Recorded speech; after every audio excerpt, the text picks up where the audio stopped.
नाज़रीन अस्सलाम वालेकुम। आज की वीडियो हाज़मीन हज के लिए भी ख़ास है और हज इंस्पेक्टर और हज ट्रेनर्स जो कि हाजियों की खिदमत के लिए तैयार किए जा रहे हैं, उनका टेस्ट, इंटरव्यू और उनकी तैयारी, आज की वीडियो इस पर मुश्तमिल है। आइए शुरू करते हैं आज की ख़ास वीडियो आप सभी के लिए। सबसे पहले मैं आप सबका शुक्रिया अदा करना चाहता हूं कि हमारी वीडियो को आप देख रहे हैं, सराह रहे हैं और कमेंट्स भी कर रहे हैं। और हमारी भी कोशिश रहती है कि आपको सही बात, सही जानकारी दी जाए सही टाइम पर। तो आज मैं तीनों को कवर करूंगा। सबसे पहले हज ट्रेनर्स की बात करूंगा कि हज ट्रेनर्स ने अपने फॉर्म सबमिट कर दिए होंगे सभी ने पूरे इंडिया से, और ये लगभग 815 के आसपास हज ट्रेनर्स बनाए जाएंगे पूरे इंडिया से। और इनको जब इनका सिलेक्शन होगा टेस्ट और इंटरव्यू की बुनियाद पर, हर स्टेट सेंट्रल हज कमेटी जो भी ज़िले में जितने हाजी जा रहे हैं हर ज़िले से 150 यानी 150 आज़मीन हज पर एक हज ट्रेनर का जो है चयन किया जाता है। और अगर आपके यहाँ से 300 हाजी जा रहे हैं उस ज़िले से तो 2 हज ट्रेनर चुने जाएंगे, और अगर 1500 जा रहे हैं तो मान के चलिए आप 10 हज ट्रेनर चुने जाएंगे। ये सिलसिला पूरे इंडिया में हर सूबे में चलेगा।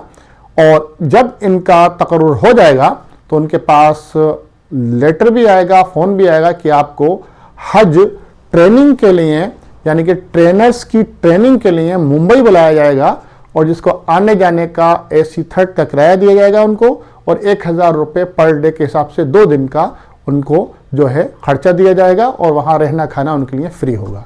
उन 2 दिनों में उनको हाजी को ट्रेन करने का तरीका सिखाया जाएगा, क्या क्या रेगुलेशन हैं, क्या क्या रूल्स हैं हज कमेटी के, क्या क्या सऊदी गवर्नमेंट के रूल्स हैं, और इसके साथ साथ जो एयरपोर्ट अथॉरिटी होती है यानी कि इमिग्रेशन प्रोसेस होता है, कस्टम्स होता है, ये सब का प्रोसेस बताया जाएगा। कितना सामान ले जा सकते हैं, क्या ले जा सकते हैं, क्या नहीं ले जा सकते हाजी, और इसके साथ साथ उनको कैसे तैयारी करनी है। डॉक्टर्स अलग उनको ट्रेन करेंगे, बैंक के लोग अलग करेंगे, सऊदी एयरलाइंस के लोग अलग करेंगे, और कुछ मास्टर ट्रेनर्स पूरे हज का तरीका समझाएंगे। कुछ उलमाए दीन भी आएंगे, वो भी आपको बताएंगे हर तरह का लॉजिस्टिक्स और रिचार्ज, और आपको पूरा हज का पूरा 40 दिन का पूरा सिस्टम बताया जाएगा। और जो पिछले सालों में हज ऑफिसर या कोऑर्डिनेटर रह चुके हैं वो भी अपनी तजर्बे के बुनियाद पर उन ट्रेनर्स को ट्रेनिंग देंगे।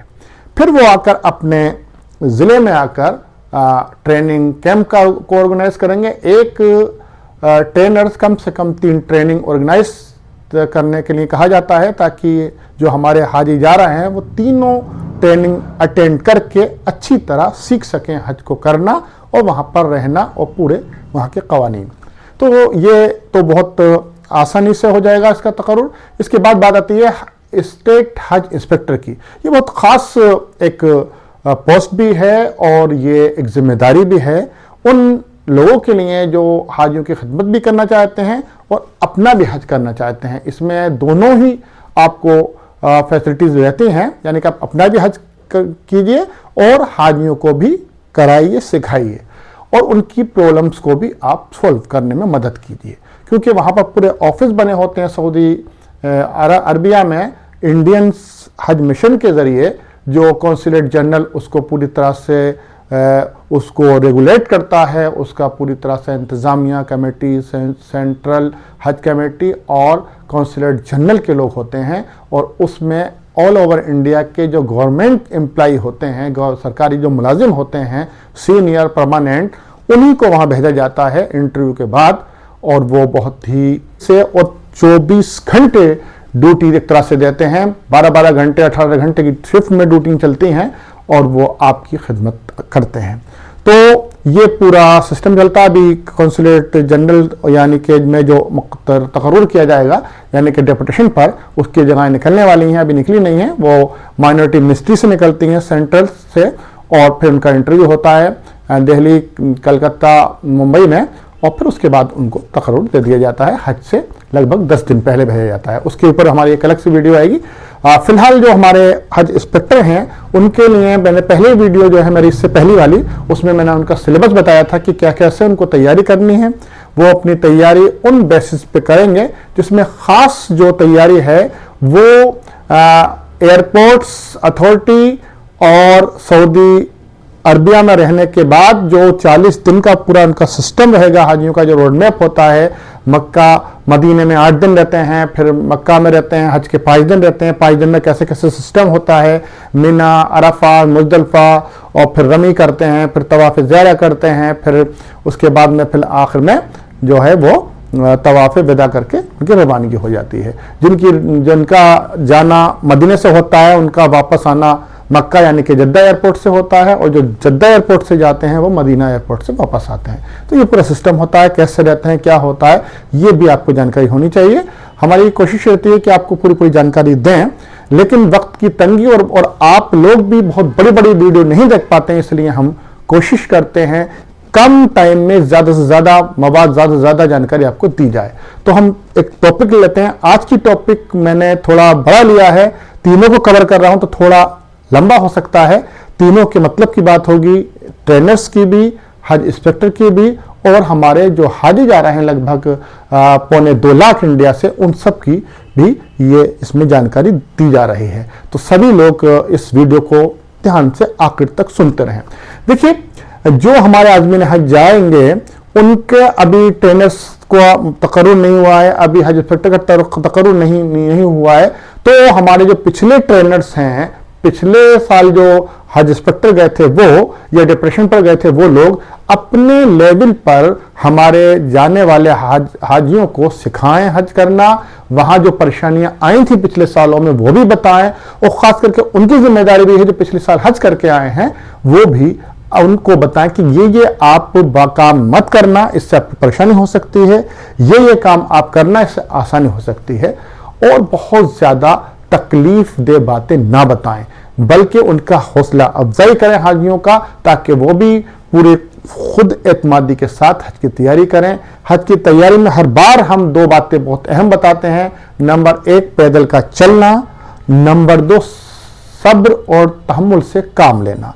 ये दोनों काम बातें आपको सऊदी अरबिया में रहने के दौरान काम में आने वाली हैं, क्योंकि अगर आप सब्र करेंगे तो वहां बहुत सारी परेशानी से बच जाएंगे। सुनी सुनाई बातों पर ज्यादा ध्यान ना देना, अपनी काम से काम रखना, इबादत पर ज्यादा ध्यान देना, कम खाना, अच्छा खाना, पानी और जूस और लबन का ज्यादा इस्तेमाल करना, धूप से बचना, वहां के कानूनों का बड़ी ही संजीदगी से जो है आपको मानना है।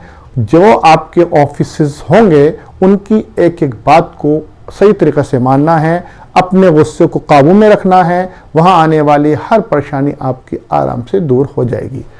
दूसरी बात, जाने से पहले जो अब टाइम है आपको अपना डॉक्यूमेंट्स बहुत संभाल के रखना है, फाइल बना लीजिए हर डॉक्यूमेंट्स के। अब जो भी हाजी जा रहे हैं हमारे, वो अपने अपने नाम से पूरा अपना एक एक चीज, पासपोर्ट की कॉपी, पैसे जमा करने की फोटोकॉपी, आधार कार्ड और आपका फिटनेस सर्टिफिकेट, फोटो स्टेट ही होंगे आपके साथ, ये एक फाइल बना लीजिए।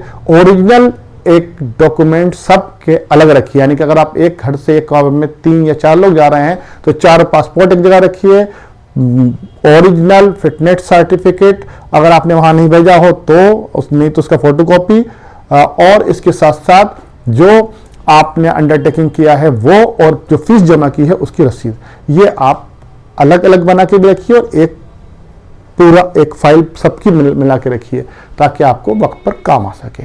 फोटोग्राफ 4-5 खिंचवा के रख लीजिए, आपको जरूरत पड़ती रहेगी आगे भी।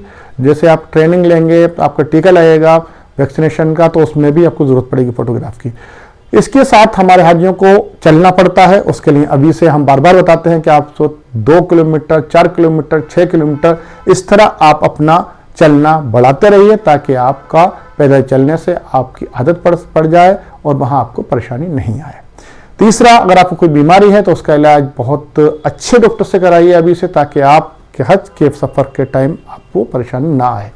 और जो हमारे आदमी हज बहुत शदीद बीमार रहते हैं उन्हें कई बार अटैक हो चुका है, उनको बाईपास हो चुकी है, या उनके डायलिसिस पर हैं, या कैंसर के मरीज हैं, 2 स्टेज पार कर चुके हैं, तो उनके लिए सऊदी गवर्नमेंट इस बार उनको नहीं बुला रही है, क्योंकि उनका वहाँ पहुँचना उनके लिए भी तकलीफ दे है और सऊदी गवर्नमेंट के लिए भी। इसलिए जो ज़्यादा तकलीफ में लोग हैं वो ना जाएं और दुआ करें कि अगले साल अल्लाह ताला उन्हें तंदुरुस्ती दे और अगले साल जाएं। तो ये चंद बातें थी जो मुझे आपसे शेयर करनी थी, और मैं अगले वीडियो में आपको नई जानकारी लेकर आऊँगा। अभी हमने पिछली वीडियो में बताया था कि अल्हम्दुलिल्लाह जो फीस जमा कर रहे हैं लोग सेकंड इंस्टॉलमेंट, उसकी डेट बढ़ा दी गई है 7 नवंबर तक, और 7 नवंबर तक आप जमा कर सकते हैं। जो सेकंड इंस्टॉलमेंट कर रहे हैं वो 1.25 लाख रुपए जमा करेंगे, 1,25,000, 1,25,500, और जिनका वेटिंग में हुआ है वो 2,77,000 के आसपास जमा कर रहे हैं 300 रुपये, 1,77,000 और 300 रुपीज़, ये पूरी जमा रकम करनी है उनको, और अपने डॉक्यूमेंट्स भी स्टेट हज कमेटी में भेजना है। तो ये सब आप काम करते चलिए, नई जानकारी ज़रूर देंगे आपको। अभी नहीं तो डेट आई है हज ट्रेनर्स के टेस्ट की, नहीं डेट आई है हज इंस्पेक्टर के CBT टेस्ट की। टेस्ट होगा उनका, उसकी डेट आएगी, फिर इंटरव्यू होगा, उसकी डेट आएगी, फिर उसके बाद आपका सिलेक्शन लिस्ट जारी की जाएगी। तो अल्लाह ताला जो इसमें खुलूस से लगे हुए हैं उनकी मेहनत को कबूल फरमाए और उनको कामयाबी अता फरमाए, और हमारे आज़मीन हज जो तैयारी कर रहे हैं उनकी तैयारी को तंदुरुस्ती के साथ उनके सफ़र को आसान फरमाए। और आपसे भी मेरी दरख्वास्त है कि मुझको भी दुआ में याद रखिए। मैं जुल्फ़िकार अलीगढ़ मुस्लिम यूनिवर्सिटी से लगातार आपकी खिदमत में इंशाअल्लाह लगा रहूँगा। अल्लाह हाफ़िज़।